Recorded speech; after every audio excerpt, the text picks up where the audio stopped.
welcome to this Wednesday, July the 26th edition of the Ringside Report. I am Ryan Young. Joining me on the phone, as always, the king of controversy, Anthony Smoody. Smoody, it's Wednesday.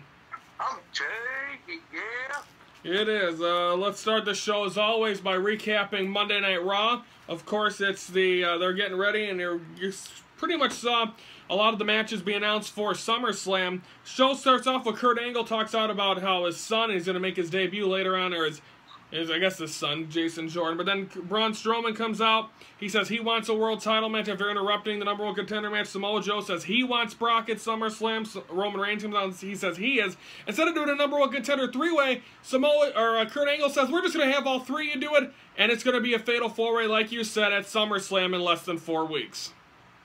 Yeah, it's a big thing that they need to boost up SummerSlam because they know how much longer Brock's going to be in the WWE, so I heard he might be going back to UFC by November.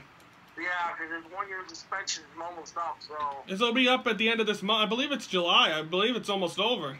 Yeah, so he'll be back in UFC, so they're... But he's got to be drug tested. That's the thing. We'll see. But anywho, Elias Sampson gets a win over on a no DQ by Finn Balor because Bray Wyatt interferes, attacks Finn Balor. I'm looking at that being a big SummerSlam match as well, being Bray Wyatt versus Finn Balor. Yeah, that's another thing Bray Wyatt needs to do. After fighting with Randy Orton all through WrestleMania and everything, and that crazy house match. So do you think the winner of that match then kind of goes into the fall as in the title run? Well, yeah, because I don't expect Jinder Mahal to be champion much longer. Well, no, that's SmackDown. They're on Raw. I don't expect Brock Lesnar to be champion much longer because whoever wins at SummerSlam, hey, you got to call Cash to go because we're still halfway to WrestleMania. Do you think the winner at SummerSlam holds the title till WrestleMania? I don't know. I don't think. I probably think so, but depending on what happens at the Rumble in Philadelphia. Big Cass beats Enzo. Tony, is this ever going to end? Then Big Show comes out and makes the save and gets attacked. Enzo? They need to move it on now. It's done. Well, they're gonna have to end it at SummerSlam where the loser gets. It makes sense though because it's their home city. Yeah, I think the loser gets traded to SmackDown. But what should be weird is, since now Raw and SmackDown together, I think Carmelo's going to be watching this and probably keeping an eye on to probably screw Big Cass over. I think since she's from also, and I don't think she's really from New York, but I think she might cash in at, what? She's from Los Angeles. Oh, okay. Nia Jax beats Emma. Tony, last week, Emma posted a tweet on Twitter saying that everyone's getting their opportunities, and here I sit. More or less, she got in trouble for that in the ring as they put her against Nia Jax and she got annihilated. Well, that's the one thing you don't want to do. And I read piss off Vince? You don't want to piss Vince McMahon off by saying that. Because he gets the last laugh no matter what. He does, and that's the one thing you don't want to do. Like in a board meeting. When you're in a board meeting with Vince McMahon, the number one rule is if you sneeze, you're fired. Yep. Or you do anything stupid. Tozawa, Neville, and Daivari. Tozawa calls out Neville, and Daivari attacks both of them. Looks like that might be a three-way for the Cruiserweight title at SummerSlam. That'll probably be the opening match at SummerSlam. They might have two opening matches, one for Raw, one for SmackDown. Number one contender for the Raw Women's title. Bayley wins. She gets the number one. Her versus Alexa Bliss. Our two girls fight again, Tony. Well, this time, I guarantee Bayley will get her revenge in New York and Brooklyn with the title on the line. Jason Jordan has his first match. He defeats Kurt Hawkins. Revival, Gallows and Anderson do a promo. Then the Revival defeat Gallows and Anderson thanks to some distracting by the Hardys. And then Seth Rollins and Dean Ambrose defeat the Miz, Taraj, and the Miz, which then leads to Seth Rollins putting out the fist for the Shield. And Dean Ambrose walks away. Do you see Dean Ambrose turning heel and this being a match at SummerSlam? I think this is probably leading to Dean Ambrose. There's not too much left of this rivalry between. I think he's going to probably be a chair match at SummerSlam. All right, we'll find out. That's Monday Night Raw from our nation's capital. We're going to take a timeout. When we come back, we're going to preview Ring of Honor and NXT. That's next on the Ringside Report.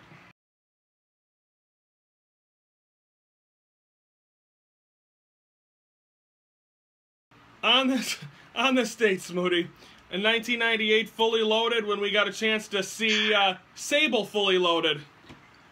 Yeah, that's the stuff that... I miss that rated, stuff. That wasn't rated TV PG for real. It was 14. And she won the bikini contest. I cannot believe Sable she taped her boobs. And then, of course, she's now the wife of Brock Lesnar. I bet that'll be something to show the kids when they're older. I don't think Brock wants to show that to the kid. I think that proves one thing was different. Okay, I believe, May or at the Over the Edge in Milwaukee, Mark Barrow beats Sable. She gets fired. McMahon brings her back, and then at the Fully Loaded, she tells McMahon, "Yeah, I can do whatever I want, but you're under my wing." And then, of course, she lost the bikini. Was it Fully Loaded that I'm talking about, or was it another pay-per-view? No, what pay-per-view was on this date? I think that was the bikini, because she was supposed to win the bikini contest, but McMahon came out and said... The next night, she lost it. Yeah, that was the weirdest thing, because Kane, Undertaker, and Stone Cold became tag team champions, and the same thing with the Dungeon match. But that was Fully Loaded? Yep, that was Fully Loaded 98. Oh, Smoothie. You gotta love it. And of course, speaking of Smoothie, for you folks that didn't see my post the other day about my dad complimenting my show, he even talked to you on Saturday when you came and picked me up for SSW. High praise, Tony, and that tells you right there. You're the one reason, obviously, I keep you on this show is because you are the human dictionary. You're the yin to my yang. You continue to keep up the great work, Smoothie. We only got 87 episodes left. Yeah, that's right. I'll kill you in New Orleans anyways. I'm just gonna leave you in Bourbon Street. Well, you're gonna be my baby. Hey, that's our farewell week. I'm gonna be on Bourbon Street every night. You gotta be my babysitter. Make sure I get home okay. Yeah, well, you'll be wearing that John Cena thing, and I'll be snapping a picture to your sister. You're only down 7, and of course we got SummerSlam, Takeover, and then who knows what's happening after that. But stay tuned. Let's preview what we got on tap for you guys on Ring of Honor this week. These are the matches that have been announced. It's going to be a 6-man mayhem match. Marty Scurll versus Kazarian versus Josh Woods versus Vinny Mazzaglia, I think his name is. That's one half of the New Kingdom. Versus El Terrible and then Will Ferrara. And so that'll be the match. The Beer City Bruisers in action against Brian Malonis. Almost 1,000 pounds are going to... Well, actually almost about 600-700 pounds are going to be in the ring. Do you think the ring's going to be able to contain those two? I hope so, but... I like the Beer City Bruiser and Silas Young continue to poke at Jay Lethal. They do go back. So what are we gonna see? Is this gonna turn out to be Jay Lethal versus Silas Young again? Is BCB gonna be in this? What do you expect to come out of this? I think the Beer City Bruiser finally turns face and attacks Silas Young and joins. And then finally, you're going to have the Ring of Honor television title on the line. Kushida's going to defend against Jay White. That also, we're going to have an announcement. They're going to announce and because we've heard a lot of it, who's the next contender for the title and when it's going to happen. That is all coming up, and we'll have results of that coming up on Friday's show. Now let's go over to NXT, Tony. Fallout from what took place last week. Drew McIntyre's the #1 contender, so you got to think Bobby Roode's going to try to get some revenge on him just 4 weeks before TakeOver in Brooklyn. Yeah, I think Drew McIntyre and Bobby Roode, they need to get interested. The last couple years have been mostly the divas, the women taking over the wrestling. Or last year was the men, but 2 years ago, Sasha and Bayley took over. I think the third time it better be interesting because Chicago wasn't that great. No, it wasn't. And Orlando, when we were there, it was pretty good. Yeah, it was pretty good, but I still think that they need to draw a better crowd with that. Well, hey, folks, that's Ring of Honors. You can watch on Fight TV, also my network television, and also NXT's tonight on the network at 7. We're taking time out when we come back.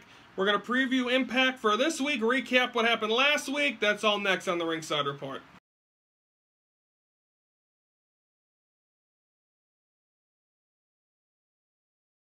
Happy birthday, Smoothie. Ah, dude. Roderick Strong, he's 35. Hey, 5 years ago was the Night of Champions pay-per-view, by the way. Which one? 2009. Well, obviously, but what happened on it? I think that's when CM Punk lost the title to Jeff Hardy.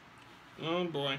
Also, I want to talk about something that we didn't get a chance to mention on the show Monday, but I will. But I announced on Facebook on Sunday that of course Ringside Report's ending for me to go to school, but also I will be ending my tenure with SSW. I'll be there until the Memorial Day show 2018.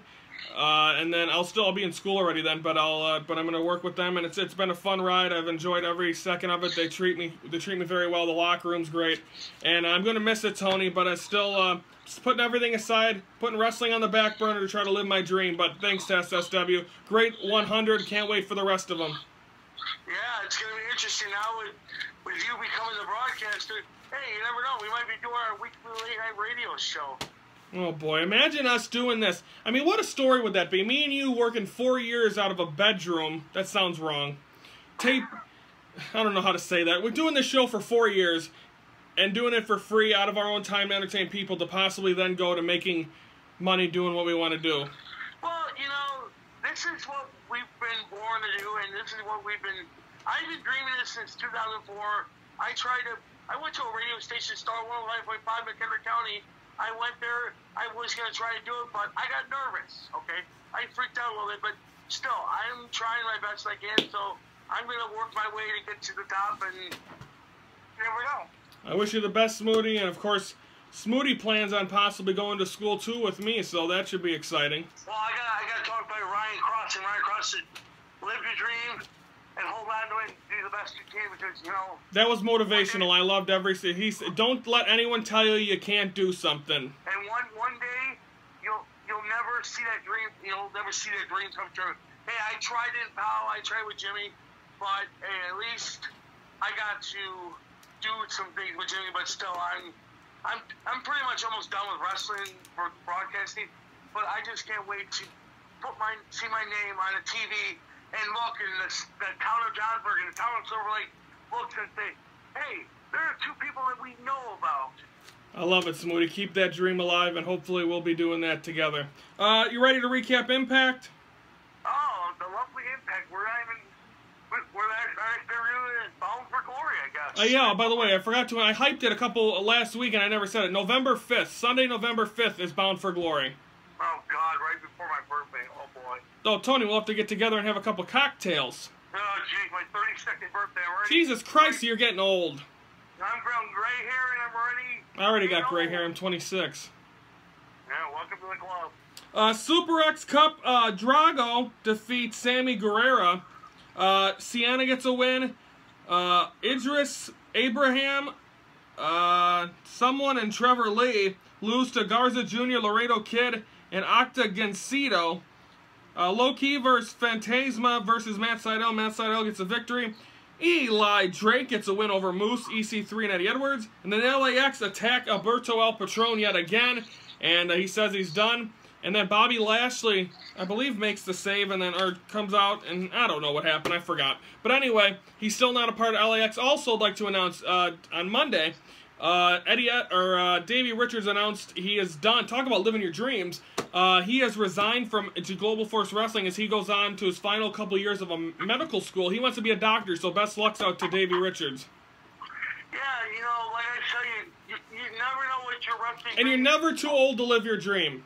Well, you know, all these boys, these young wrestlers that are indie wrestling, they say, oh, I'm the best in the world, I can do whatever I want. Hey, your career could end by the snap of my finger. You could get in that ring. I want to tell you quickly. Jimmy told me this, a guy told me this. He said, if I had gotten that ring and I did the wrestling thing, once, if I jumped off the ropes and landed on my neck, I could have broke my neck. Exactly. They think that it's all fun and games. Hey, look at Droz. He can never wrestle again. He's paralyzed. Exactly. A lot of these wrestlers, their careers are done. But best of luck to Davey Richards to go down the other. He lived the wrestling dream. He wrestled for years. Now he wants to be a doctor. I'm not sure how old he is. He's got a couple years left. Best of luck. Also too, he's also friends with Eddie Edwards in real life, and they're like brothers. So they're going good. I hope he becomes Dr. Edwards. We'll see my feet. No, Dr. Richards. Oh, what Dr. Richards? I'm sorry. Okay, folks, that's Impact. We don't have time to preview it, but that's tomorrow night. We'll have a recap of that on Monday's show. No, we won't, because we don't have a Monday show. We're off next week. We got to take our we're taking weeks off throughout the year and random days to try to match up our 100 episodes down in New Orleans. So bear with us, as of course it's summer. We want a chance to be able to relax as well. So next week we're off. But Friday we're going to recap Ring of Honor, or SmackDown 205 Live, Ring of Honor, NXT. We're also going to have the next moment, number 30, Smooty, when you fell out of your chair or broke the chair, in our first week. Tony, we had a lot of excitement in our first week of this show. That's the greatest moment ever. Right He's there. sipping beer at the Daughtry game. Boom. We'll relive that on Friday. I'll be rocking my Blazers all the way. It'll be Blazer Fridays. So look for that. Tony, have a great Wednesday. We'll see you Friday, buddy. Yeah, and don't forget, good luck to the Cubs up in Milwaukee on Friday, as they're going to tame the Brewers, I hope. I hope so. Only, hopefully they're in first place by the time this airs. For Anthony Smoody, I'm Ryan Young. Thank you for watching the Ringside Report, your front row seat to all things wrestling.